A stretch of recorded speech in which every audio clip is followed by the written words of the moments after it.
kursi kita masing-masing ya sudah membuahkan hasilnya. Mari Bapak Dr. Syed Sabani.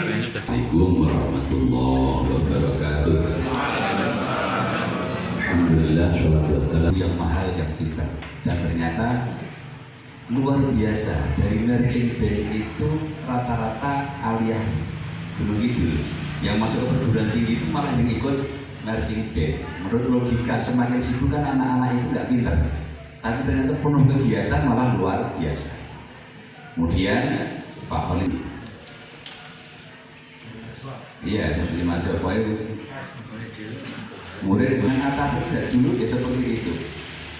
Bahkan kadang-kadang kalau teori motivatornya itu kan harus berani keluar dari zona nyaman.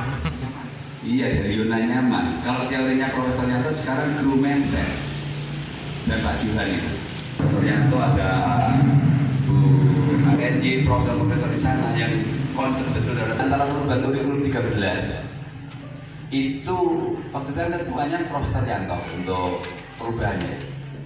Itu kadang-kadang kan saya lebih suka kepada yang disampaikan oleh Profesor Yanto dan kelas virtual. Kemarin saya di pesantren Darul Quran sudah mulai memprovokasi lagi. Tahun depan seluruh santri pembelajaran pakai tab. Sudah gitu. Sudah sekarang. Gimana Pak caranya? Gampang. Tab satu harganya paling 4 juta. Satu anak setor 2 juta belikan. Setiap kelas harus ada 2:1. Tab tidak dibawa kemana-mana, semua disimpan di. Terus mulai bercerita saya. Sambil bercerita, wah semangat semua. Saya ini sopo sih pani matur kiai kan begitu. Oke, saya yang matur. Insya Allah tahun depan mulai. Artinya memang kalau kita nggak beradu, Beni ini kelihatannya Beni mau ketularan saya ya. Jadi kan Beni ini pengawas baru juga. Cuma saya lihat ini aslinya Gunung Kidul, suaminya juga kerjanya di Dinas Pendidikan Gunung Kidul. Moga-moga jadi orang Gunung Kidul. Betulan bisa ya. Kidul. Kalau judulnya paspora sih penting bawa gawe. Kalau kita menggunakan teori yang kemarin sudah nulis itu pokoknya ambil teori seperti naik sepeda. Siapa dulu yang naik sepeda tidak jatuh?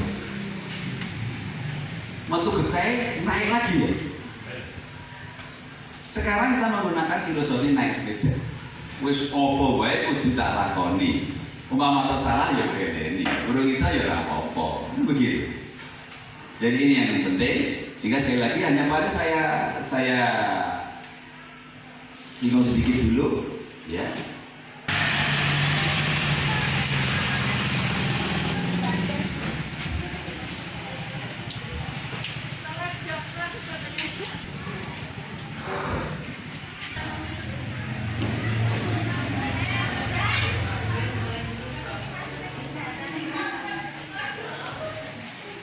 Iya, sahabat-sahabat, ini di Gunung Kidul di MIAP.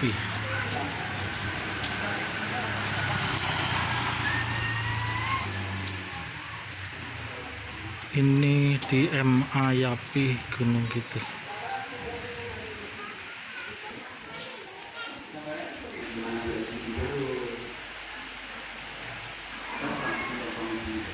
Salah selalu dalam bentuk tanda tanya, ya, kalimat tanya. Salah dalam bentuk kalimat tanya, ya. Kemudian tujuan manfaat bagi siapa? 1 manfaat bagi siswa, 2 manfaat bagi guru, 3 manfaat bagi lembaga. Bagi siswa meningkat prestasinya, bagus prestasinya. Kalau meningkat itu berarti dulu ada pembanding, tapi kalau bagus belum tentu ada pembanding. Ya, belum ada pembanding. Kemudian, Bapak Ibu, dalam pendekatan masalah diuraikan berbagai cara dalam mengatasi masalah. Ya, kita di sini akan berbicara. Mungkin nek wis awake dhewe ana rumusan masalah, kemudian kita akan berbicara ngopo kok gunake iki. Hari saya tak gambar, kenapa kok tidak ambil nekuk sendal, nekuk sikile itu sih diterang deh. Mengapa saya memilih dengan metode ini, atau dengan cara ini, atau dengan media ini? Kemudian tujuan dan manfaat akan diberikan sesuai dengan identifikasi masalah. Yang penting teori sekarang gampang. Teori itu cukup buka di internet. Nah, perlu golek sing judulnya mek padha. Wis halal. Ya, sing penting yo jujur, nah ini juga kondi. Berbeda dengan masa lalu. Yang masih dokter Andes, siapa yang masih dokter Andes? Nah, itu berarti kita masih sering mencuri buku di Gramedia. Karena kalau masa dulu ini Bu Yeni kan kemarin saya cari Gramedia kapan itu? Saya tunjukkan. Aku nanya gini gini, cok nol. Lambian gila koyo duit. Nang Gramedia itu orang tuku buku, guru maca karo nggawa kartu buku. Kayak ngono iku ditulis intine apa, judule, penulisnya, halaman, wis dienggo daftar pustaka. Lah saiki cukup Google. Wes metu dhewe itu ya. Sekarang sudah sesuatu sekarang sudah nggak sulit lagi. Apa sih yang sekarang tidak bisa? Bisa diambil dari internet ya. Maka Profesor Yanto itu termasuk profesor yang selalu mengikuti perubahan. Maka Profesor Yanto, kita itu tanya di apa itu HP kita apa saja ada, ngapain harus numpuk-numpuk buku banyak? Itu Profesor Yanto. Tapi ada juga orang yang masih mewajibkan harus wujudnya buku, wujud buku dalam bentuk benda. Sedangkan kalau kita mau melihat sampulnya ada, halamannya ada, lembaran dalam bentuk PDF ada, itu sudah bukunya gratis meneh ya. Jadi di kajian teori silahkanlah. Kemudian tahap 3 uraikan tentang kondisi awal sebelum tindakan. Murid ini menurut apik itu jika pembanding ya. Biji ini kita tahu apik bocah ini diulangi arang-arang do sumringah arang-arang gurune urung teko iki wis angop bareng gurune teko terus turu. Ini kan berarti motivasinya rendah. Sini ya. Uraikan langkah-langkah. Nah, setelah yang seperti itu diuraikan langkah-langkahnya. Caranya A sampai Z jenengan tulis. Nanti terakhir ada, sebelum terakhir ada penilaian. Baru disajikan data. Bareng nganggo iki. Tak ulang nganggo iki. Ki hasilnya apik gitu. Angka-angka itu. Hasilnya itu ternyata bagus. Uraikan. Kemudian apa kok apik? Dampaknya kira-kira apa? Oh, bocah iki seneng. Tapi jangan sekali. Sekali dicoba lagi. Oh, seneng lagi. Baru nanti kita akan mendapatkan sebuah kesimpulan. Ternyata dengan tindakan itu, bocah iki ya seneng. Karena bocah iki ya seneng hasilnya dong. Di sini. Kemudian baru kesimpulan. Oke. Sekarang belum sampai di sini, mulai kita keluarkan kertas atau laptop, langsung pokoknya nulis judul. Lah yang sudah ada, yuk saya dengan Bu Heni akan mendampingi. Seperti itu Bu Heni saya akan mendampingi.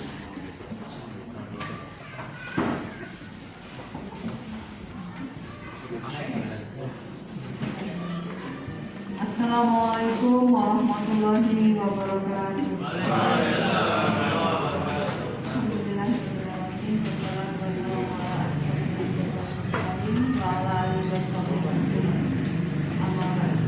Yang terhormat Bapak Dikti, Kepala MA Cibubur, yang saya hormati senior saya Bapak Faizus, kemudian yang saya hormati Bapak Ibu Guru Bahasa Arab dalam SDRD Bahasa Arab. Direk nepanaken, mungkin ada beberapa di sini yang madrasah binaan saya dari Mati ke Bantul. Ke Jogja. Di sini juga ada guru Masya Allah. Spiritual. Mbah Dukun berarti. Sama-sama satu madrasah dulu. Mbah Dukun. Bapak Ibu, seperti tadi sudah disampaikan Pak Faizus ini, saya di sini hanya tadi apa Mindra? Saya itu pengawas baru, jadi saya masih di ospek Pak Faizus. Jadi saya mendampingi beliau untuk apa ya kegiatan. Sebenarnya kemarin ada adu akhlak tapi salah pengertian. Saya Sabtu depan karena Sabtu kemarin. Oke, Bapak Ibu sudah mohon maaf.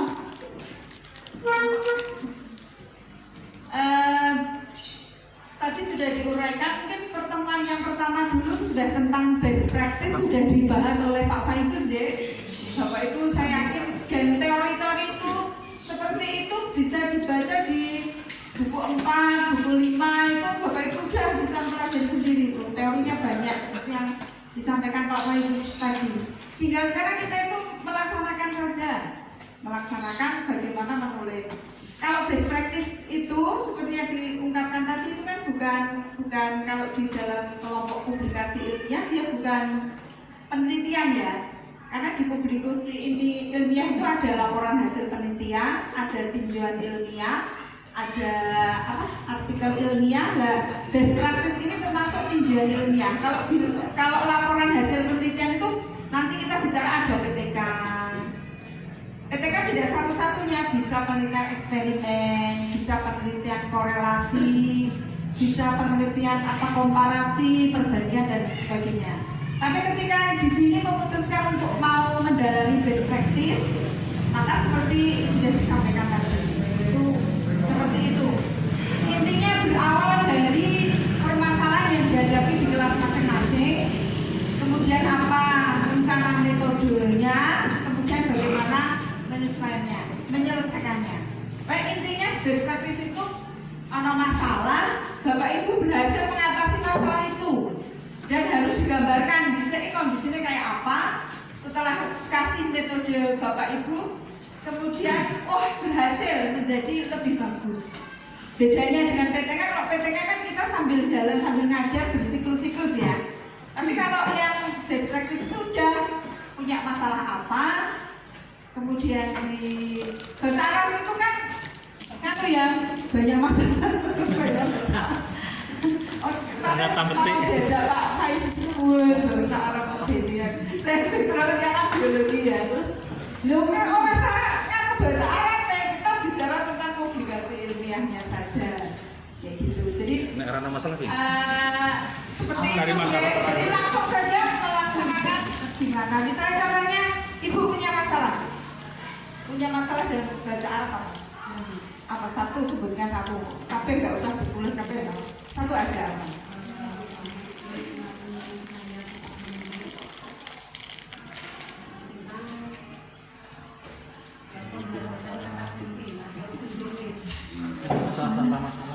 Ini dari pengalaman saya menghindari masalah. Menggunakan media jari. Sebentar kita ulang. Masalahnya apa? Masalahnya anak saya untuk mempelajari mengenal sindrom ini. Kalau kita mungkin saya dulu belajar teman-teman juga di sini itu dengan menghafalkan ya kayak gitu. Kemudian pada ilmu juga begitu hafalan. Nah ini yang kemudian otak aktif bisa sebuah solusi menggunakan media jaringan yang di sini saya sebut MCN. Itu tentang, mohon maaf, itu tentang materi apa ya? Materi bahasa Arab. Ya, tentang apa? Tentang mempelajari tentang tata bahasa. Tata bahasa aja. Jadi kalau bahasa Indonesia ada tata bahasa. Nahwu. Jadi masalahnya ada pada tata bahasa anak-anak kita itu belum bagus gitu ya. Gitu, maksudnya gitu. Masalahnya penguasaan tata bahasa. Oke. Stop dulu, itu masalahnya. Terus Ibu mau mengatasi itu pakai apa? Dengan menggunakan media. Medianya apa? Media jari 5. Media jari 5. Itu menyebutnya sebagai apa itu? Berarti mengatasi itu ya, metode jari 5 untuk meningkatkan kemampuan tidak harus meningkatkan ya, judulnya monggo. Metode jari 5 untuk apa? Untuk meningkatkan kemampuan tata itu tadi ya, tata bahasa siswa. Saya mencoba mencatat dengan saya kalau saya kemarin pada waktu menulis artikel itu saya menulis judul pembelajaran kata ganti bahasa Arab mudah melalui MJL. Kemudian ini untuk konsep saya untuk best practice ini saya membuat judul peningkatan hasil belajar bahasa Arab melalui MJL dalam pembelajaran kata ganti dalam bentuk isim dhamir pada siswa kelas 10 MAN 4 dan turun. MJL itu Media jari 5. media jari 5. Oh iya. Kalau di dalam judul itu kan untuk singkatan-singkatan tidak semuanya paham ya. Jadi sambil ditulis itu di metode jari 5 dalam kurung MJL. Atau mau dibuat